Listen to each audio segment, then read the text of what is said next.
탐정의 눈으로 사건을 들여다봅니다. 탐정 손수호.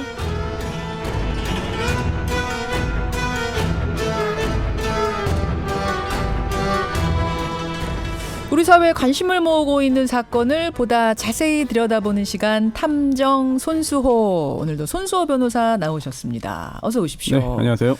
앞에서 이제 권영철 대기자는 구속 임종헌 구속 2, 기각 8 이러셨는데 손수호 변호사는 어느 정도로 보세요? 굉장히 많은 법조인들이 이번 역시 영장 기각될 거라고 예상을 하더라고요. 그렇죠? 그러더라고요. 네. 저는 뭐 발부가 됐으면 좋겠습니다. 그러니까 이게 네. 개인적인 희망 네. 말고 아니, 사실 큰 의미가 없어요. 그런 건. 네, 의미가 없는 예측입니다. 그래요. 네. 그래요. 그럼 기각될 거라고 좀 보시는 것 같아요. 뉘앙스는. 아, 제가요? 기각 쪽으로. 네. 꼭 그렇지는 않습니다. 그래요. 네. 예, 보겠습니다. 네. 결과를 결국 내일 볼 수밖에 없는. 자, 오늘 탐정 손수호에서 가지고 오신 사건은 뭡니까? 예. 서울 강서구 아파트 주차장 살인 사건인데요. 예. 네, 49세 남성이 이혼한 전처를 흉기로 살해했죠. 근데 피해자의 딸 그리고 역시 뭐 동시에 가해자의 딸입니다. 이 딸인 김모 씨가 청와대 홈페이지 청원 게시판에 글을 올려서 화제가 되고 있죠. 참 끔찍한 사건이 또 벌어진 거예요. 49세 남성이 이혼한 전처를 흉기로 살해. 네. 근데 이 사건이 저는 뭐 그래 그렇게 해서 이제 바로 또 범인이 잡히고 해서 이렇게 마무리가 되는구나 했는데 딸이 국민청원 게시판에다가 글을 올린 거예요. 네. 근데 선처를 해주십시오 우리 아버지 이런 글이 아닌 네. 극형에 처해주세요라는 글을 올린 거죠. 그렇습니다. 극형이라는 게 사형이죠. 저는 이 말을 참 입에 담기가 참 싫은데 그대로 전하기 위해선 담아야 할 것 같습니다. 우리 아버지를 사형시켜주세요라는 뜻밖의 글을 올렸어요. 네, 사형이에요. 뭐 사형이라는 표현을 쓰지 못할 이유는 하나도 없습니다. 하도 끔찍해서요. 아버지 사형. 네, 그렇죠. 이게 자주 있는 일은 아니죠. 당연히. 이게 보통 이런 경우에는 오히려 선처해달라는 말을 하는데 가족들이 예. 물론 가해자의 그 딸이고 동시에 또 피해자의 딸이기 때문에 어느 입장에 서서 이제 이야기를 한 겁니다. 근데 이게 이 가족의 비극이 도대체 어디서 시작된다. 조금 전에 뭐 극형, 사형 이런 이야기도 했는데 이게 비극이잖아요. 이런 굉장한 비극이 도대체 어떻게 시작됐는지 그걸 한번 오늘 우리가 들여다보는 겁니다. 우선 표면적으로 드러난 사건 개요부터 정리해 볼까요? 이번 주 월요일이었습니다. 22일 새벽에 사건이 벌어졌는데요. 예. 피해자가 새벽 4시 40분경에 운동하려고 집을 나섰어요. 그리고 3시간 정도 지난 오전 7시에 이제 출근하려고 집을 나선 한 아파트 주민이 주차장에 주차되어 있는 그런 차량들 사이에 쓰러져 있는 피해자를 발견하고 이제 신고를 했는데요. 예. 구급대원이 바로 출동했지만 이미 숨진 상태였습니다. 그리고 또 피해자 주변에는요. 그 살해에 사용된 그런 흉기도 함께 발견됐죠. 근데 전 남편이 바로 체포가 됐어요? 예, 경찰이 일단 주변 CCTV 영상부터 확인을 했어요. 네, 그리고 이제 전 남편을 이제 용의자로 특정해서 추적을 했고, 그런데 이 전 남편이 병원에 있었습니다. 예. 이제 술과 함께 수면제를 과다 복용한 상태로 이제 이미 병원에 이송되어 있던 상태였는데, 경찰에 이런 이야기를 했대요. 이혼 과정에서 쌓인 감정 문제 때문에 내가 전 아내를 살해했다. 이런 이야기를 했다고 합니다. 그래요. 이렇게 뭐 끔찍한 범행입니다만 범인이 쉽게 확인이 되고 체포가 됐는데 딸은 왜 청원글을 여기에 올렸는가? 내용이 뭐였습니까? 이거 역시 참 그대로 옮기겠습니다. 네. 아버지는 절대로 심신미약이 아니다. 바로 이거죠. 아버지는 심신미약 아닙니다. 우리 아버지. 네. 그리고 사회와 영원히 격리시켜야 하는 극악무도한 범죄자입니다. 예. 그래서 다른 피해자가 더 생기지 않도록 사형에 처해야 합니다. 딸이 친딸이죠? 네. 친딸 맞죠? 맞아요. 네. 저는 이 딸이 범인의 가족이 이런 글 올리는 건 사실 처음 본 것 같아요. 그렇죠. 예. 많이 있는 일은 아니에요.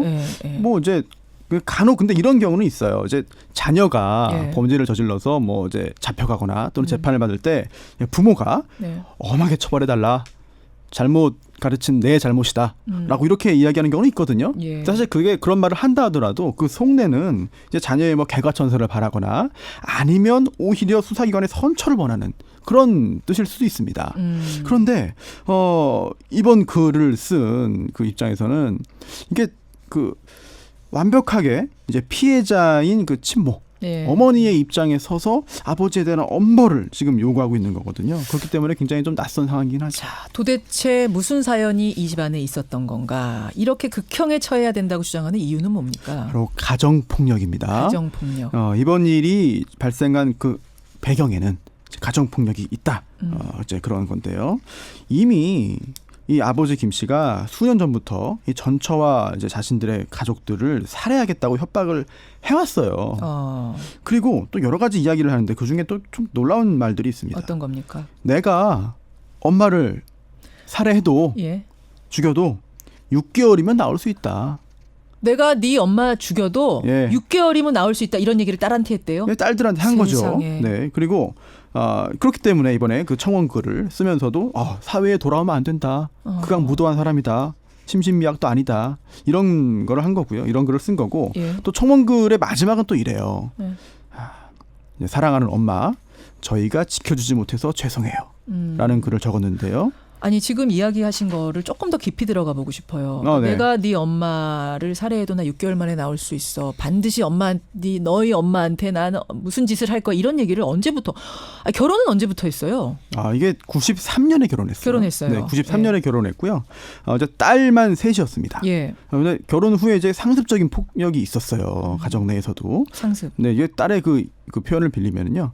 평소에 평소에 그 아내와 딸들을 개 잡듯 팼다 뭐 이런 표현을 청원에 그대로 나온 그대로 좀 옮길 수밖에 없겠습니다. 네, 좀 더 그 정확하게 전달해드리기 위해서요. 개 잡듯 팼다라고 진술하고 네. 있어요. 오죽하면 본인 스스로가 이런 표현을 썼겠습니까? 그러게요. 네, 이런 상황의 피해자인 거죠. 주장에 따르면 수시로 그 아내의 그 머리채를 잡아 끌고 다니면서 옷걸이와 벨트로 무자비하게 때렸다. 심지어 깨진 술병을 들고 죽이겠다고 협박하는 게 한두 번도 아니고 일상이었다. 하지만 보복이 두려우니까 신고를 하지 못했다. 이 지경이 됐는데도 가정폭력을 신고하지 못한 거예요. 이런 경우 많아요. 네, 굉장히 많습니다. 네. 그리고 또 이런 일도 있었어요. 2015년 2월에는요. 예. 이제 세상을 떠난 아내 피해자가 친구들과 제주도 여행을 다녀왔어요. 예. 그러자 이 가해자 김 씨가 이거 바람 핀 거 아니냐 이렇게 추궁하면서 이제 심하게 폭행을 했는데요. 이제 그 정도가 이제 굉장히 좀 심했습니다. 그래서 둘째 딸이 경찰에 신고를 했고요. 이번에는 신고를 했군요. 네네, 너무 심했으니까 경찰에 신고를 했고 이제 상해죄로 이제 결국은 그 불구속으로 이제 사건이 검찰에 이제 송치되기도 했는데 이 사건을 계기로 결국 2015년 9월에 이혼을 했죠. 접근 금지 명령을 받았을 정도라면서요? 네. 그 폭력의 정도라는 것이. 가정 폭력이 있는 경우에 여러 가지 그런 조치들을 취할 수 있습니다. 뭐 이제 보호 명령도 나올 수 있고 또 임시 보호 명령도 나올 수 있고 여러 가지 조치들이 취해질 수 있는데 그 중에 이제 그 접근 금지 명령이 나왔을 정도니까 어느 정도였을 때 이 접근 금지 명령이 나온 거예요? 이 집의 경우는 사실 접근 금지 명령이라는 게 뭐 아주 가혹하고 중대하고 심한 결과가 발생해야만 나오는 건 아니에요. 그런 건 아닌데 이런 접근 금지 명령이 나왔고 거기에 더해서 이제 피해를 입었다는 사람들의 그 이야기가 나온 걸 보면 상당한 수준이라고 이제 그 볼 수 있겠고요. 주차장에서 이런 일이 벌어진 게 처음이 아니라면서요? 그렇습니다. 이제 기다리고 있다가 이제 아내를 기다리고 있다가 차에서 내리는 아내를 마구 때린 적도 있고 또 이제 피해자의 동생에게 전화를 해서 재미있는 걸 보여줄 테니까 집으로 오라고 했어요. 지금 죽은 그 전처의 동생한테 전화를 해서 재밌는 거 보여줄 테니까 이리 와 그랬어요. 처제죠. 처제한테. 불러서 집으로 재밌는 걸 보여주겠다고 해서 왔어요. 그랬는데 재밌는 게 있는 게 아니라 이제 세상을 떠난 그 언니 얼굴에 온통 피멍이 들고 눈과 입이 부어서 신음소리조차 내지 못하는 상황이었다. 게다가 흰 바지를 입고 있었는데 피 그리고 진흙으로 이게 바지가 아예 검붉게 물들어 있었다. 이런 상황을 재미있는 걸 보여주겠다고 하면서 불러가지고 보여준 거예요. 세상에. 결국 이 일을 계기로 해서 이혼을 했어요. 이혼을 했는데 그게 끝이 아니었습니다. 그 후에도 계속해서 이 전처 주변을 배회하면서 협박을 했어요. 그러니까 이제 이제 세상을 떠난 피해자는 전 남편이 집으로 들이닥칠까봐 이게 무섭잖아요.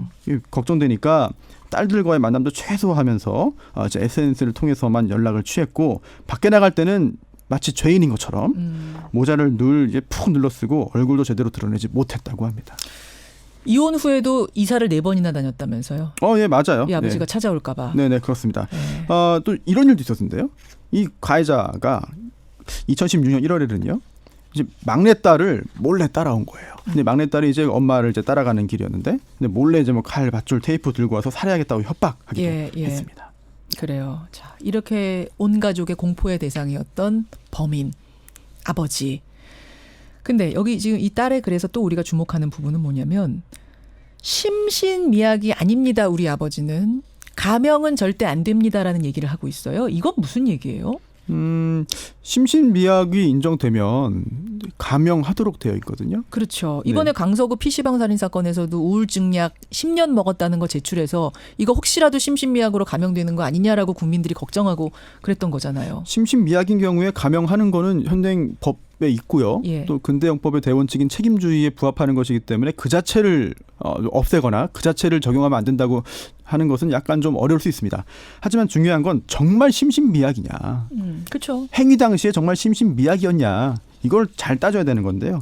심신미약이라는 건 판단력, 의사결정 능력, 사리 분별력 이런 것들이 부족한 걸 말하는 거예요. 그리고 행위 시점에 부족해야만 심신미약으로 인정돼서 형이 감경되는 건데요. 그런데 이 사건의 경우에는 이 딸이 왜 도대체 우리 아버지는 심신미약 아닙니다. 절대 아닙니다. 라고 주장을 하는가. 근거들이 좀 많이 있어요. 이게 뭐냐면 이미 예전부터 나는 살인해도 6개월만 교도소에서 있다가 나오면 된다. 이런 이야기를 할 정도였다. 그리고 또 이 범행 하루 전에 딸에게 이런 말을 했다는 거예요. 아니 잠깐만 그렇게 얘기하는 이유는 뭐예요? 그동안 그러니까 정신과를 다니면서 꾸준히 진단서 같은 거를 쌓아놨단 얘기예요? 이 아버지가? 딸의 주장은 그런 거죠. 실제로 이 정신질환이 있어서 치료를 위해서 뭐 이게 진료를 받고 또 처방받아서 약 복용하고 하는 경우 당연히 뭐 있을 수 있습니다. 진짜 정신질환인지 뭔지 모르지만 딸의 주장으로는 정신질환 아닌데 정신질환인 것처럼 우리 아버지 진단서 끊어놨어요. 그거 속아 넘어가지 마세요. 지금 이렇게 호소하고 있는 거군요. 그러니까 나중에 이제 재판을 받고 범죄를 저지르고 유죄 판결을 받고 형량을 결정할 때 좀 형을 낮추기 위해서 미리 심신미약으로 볼 수 있는 그런 정황들을 준비한 거다.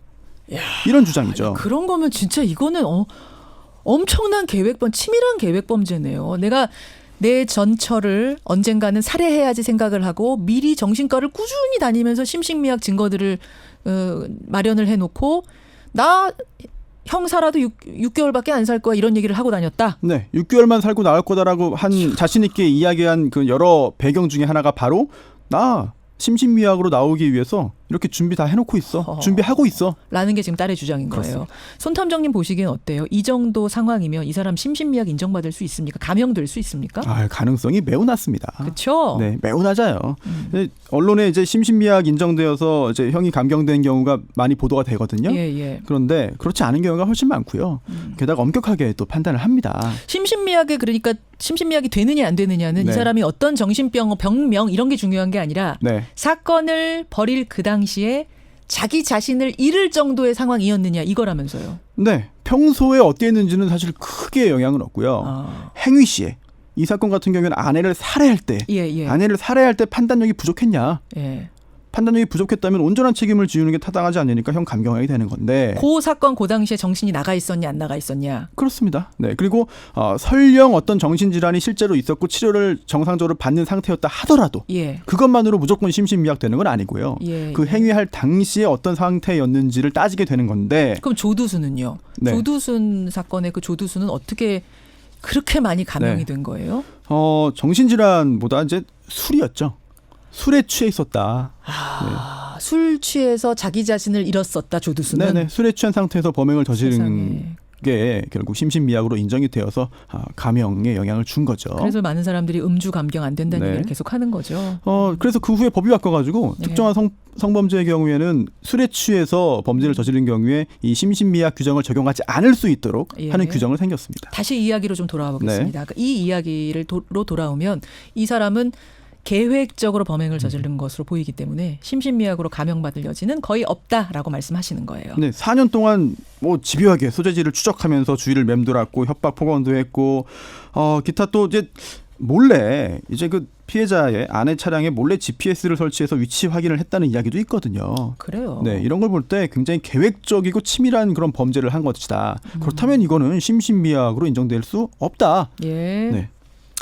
자, 그래요. 그럼 또 하나 궁금한 거. 딸이 아버지 사형해달라고 이 국민청원 쓴 글 많은 네. 사람들이 지금 가가지고 서명하고 있는데 이것도 재판에 영향을 줍니까? 그 자체로 재판에 영향을 주기는 어려울 거예요. 강서구 PC방 살인 사건 지금 국민청원 100만 네. 명 넘었잖아요. 네네. 이것도 네. 그 자체로서 영향을 주진 않아요? 그렇죠. 재판에 어떤 참고 자료 같은 네. 걸로 뭐 내지 못해요? 근데 그런 걸 이제 결국 재판은 형사 재판은 검사가 이제 당사자거든요. 네. 검사가 하는 건데 그럼 검사가 그런 자료까지 다 제출을 하면서 법원에 제출하면서 이 정도로 엄한 처벌이 필요한 사건이다. 비난 가능성이 크다라고 주장을 하면은 양형에 영향을 미칠 수가 있는 것이고 또 지금 이 딸이 네. 청와대 게시판에 글을 썼는데요. 재판에 나갈 수도 있어요. 딸이. 네, 지금 유죄는 뭐 확실하잖아요. 그렇죠. 그런데도 증인이 있을 수 있습니다. 이게 바로 양형 증인인데요. 유죄 판결을 받을 그런 그 가해자가 그 피고인이 얼마나 중한 죄를 지은 것인지, 피해자들이 얼마나 큰 충격을 받았고 현재 손해를 입었는지, 그래서 얼마나 이제 중한 범죄이고 그에 따른 마땅한 중한 처벌이 필요한지 이거를 판사가 가리게 되는데 예. 법정에 나가서 선서하고 양형 증인으로서 증언을 하면 예. 과거에 있었던 일, 그동안 겪었던 일, 지금 겪고 있는 여러 가지 그런 그 상처들 이거는 중형을 선고할 수 있는 그런 증거가 될 수 있죠. 그렇군요. 예. 강서구 주차장 살인 사건 그냥 뭐 범인 금방 잡혔으니까 끝나는구나 했는데 그 밑으로는 이렇게 많은 사연 우리가 생각해봐야 할 지점들이 있었습니다. 마지막 손탐정의 한마디. 1%는 너무 적다. 1%가 뭐예요? 이게 가정폭력이 원인이었잖아요. 이 사건 결국은 끔찍한 최초에. 가정폭력. 신고도 그렇죠. 못하는 그 예. 가정폭력. 그렇습니다. 그런데 그렇기 때문에 가정폭력이 또 다른 범죄의 이제 시발점이 돼요. 초기부터 제대로 대응을 해야 됩니다. 예. 그런데 이번에 그 민주당 이재정 의원이 경찰에서 제출받은 국정감사 자료에 따르면은요. 예. 이제 2015년부터 올해 6월까지 검거된 가정폭력 사법이 총 16만 명이 넘어요. 예. 그런데 그중에 이제 구속된 사람은 1,600명을 조금 넘습니다. 구속률이 1%도 안 돼요? 0.995%인데요. 와. 반올림해야 1%가 되는 거죠. 어. 반면 이제 상해나 폭행 등의 폭력 사범은 10%예요. 예. 그리고 또 데이트 폭력 사건도 구속률이 너무 낮다. 뭐 구속 거의 안 된다라고 비난받는데 그것도 4%거든요. 그것도 4%인데. 가정폭력에 대해서 예. 좀 인식이 좀 바뀌고는 있습니다만 너무 관대한 거 아닌지 돌아봐야 하겠습니다. 여전히 너무 너그러운 것 아닌가. 하지만 가정폭력을 그대로 방치하면 이 정도 상황까지 벌어질 수 있다는 거 이번 강서구 주차장 살인사건 통해서 우리가 들여다봤습니다. 손소 변호사 수고하셨습니다. 감사합니다.